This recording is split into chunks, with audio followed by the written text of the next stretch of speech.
From the PEP Radio Newsroom, this is the news blast for this hour. LGBTQ Nation is reporting that Republican Texas Governor Greg Abbott has called a special legislative session to address the deadly floods that have left 134 people dead and 101 others missing. However, in preparation for the session, state GOP lawmakers have filed 82 measures, none of which address the flooding. Instead, they seek to ban transgender women from using women's facilities, and Abbott personally supports the idea. Incidentally, they also are working on gerrymandering the congressional districts, but that's a story for another program. In Abbott's proclamation for the special session, he laid out 18 priorities. The first four address the need for improved emergency warning, communication, and aid systems. The other priorities included further restricting abortions and election access, gerrymandering the state electoral map to favor Republicans, and legislation protecting women's privacy in sex-segregated spaces. The state constitution says legislators can only file bills related to the governor's priorities, but Republican legislators haven't filed any bills related to the deadly floods, KXAN reported.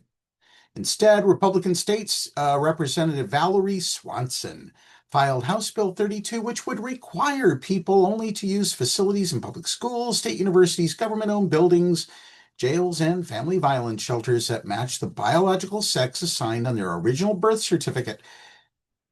Texas recently changed its laws to forbid transgender people from changing the gender markers on their birth certificates and driver's licenses. Anyone who allows the proposed law to be violated could be subject to civil fines from $5,000 to $25,000, as well as additional penalties. Swanson filed a similar bill during the previous legislative session, but it failed to pass after missing several legislative deadlines, Cron reported. Three other special session bills, House Bill 37, House Bill 65, and House Bill 70, would punish any person or internet service provider who aids or abets the distribution of abortion medication. How does that provide for warning mechanisms for future floods or tornadoes or hurricanes or any other tropical cyclone that might crash upon Texas's shore and wash away, I don't know, just going out on a limb here, Galveston? It doesn't.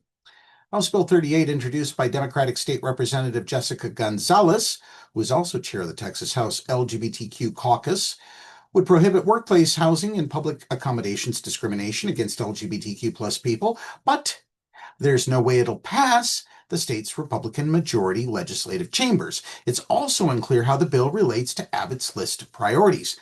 I am proud to have filed House Bill 38 in preparation for the upcoming special session of our legislature, Gonzalez wrote in a statement on Tuesday.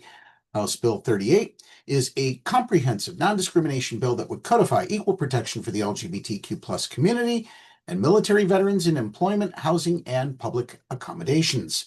During the last legislative session, Texas Republicans filed 88 anti-LGBTQ plus bills, 4 of which became law, including a ban on diversity, equity, and inclusion initiatives in public schools, and 1 mandating people's genders be legally determined by their reproductive organs. The Texas House voted to repeal the state's anti-sodomy law, but Republicans prevented the repeal from getting a vote in the state Senate.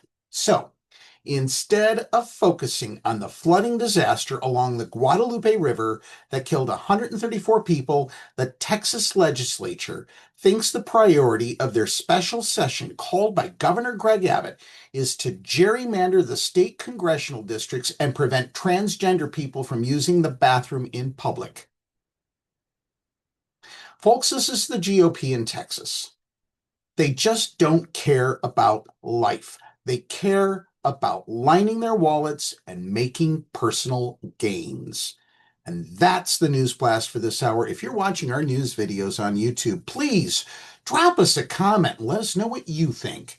And be sure to subscribe to our channel too. Up next, we have the Meadville area weather forecast here on PEP Radio.